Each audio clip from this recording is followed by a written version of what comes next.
Hello from the Country Corner Farm in Alpha, Illinois. For the past few days, I've been traveling to small towns and farm towns here in the heartland of this country. I sat down with small business owners in Guttenberg, Iowa, and ranchers and farmers in Peosta. I had lunch with veterans in Cannon Falls, Minnesota, and talked to plant workers at a seed distributor in Atkinson, Illinois.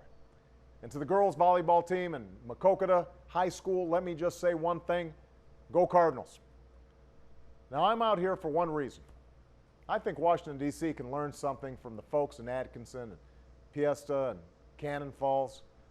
I think our country would be a whole lot better off if our elected leaders showed the same kind of discipline and integrity and responsibility that most Americans demonstrate in their lives every single day.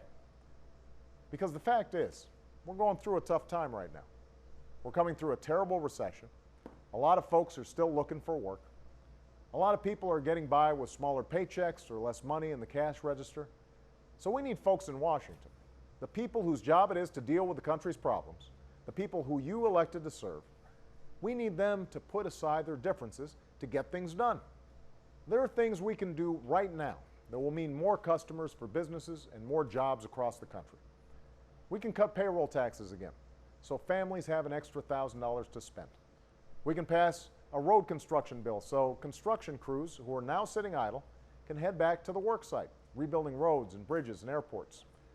We've got brave, skilled Americans returning from Iraq and Afghanistan. Let's connect them with businesses that could use their skills. And let's pass trade deals to level the playing field for our businesses. We have Americans driving Hyundais and Kias. Well, I want to see folks in Korea driving Fords, Chevys, and Chryslers. I want more products sold around the globe stamped with 3 words: Made in America. These are common sense ideas, ideas that have been supported by both Democrats and Republicans. The only thing holding them back is politics. The only thing preventing us from passing these bills is the refusal by some in Congress to put country ahead of party. That's the problem we have right now. That's what's holding this country back. That's what we have to change. Because for all the knocks we've taken, despite all the challenges we face, this is still the greatest country on earth.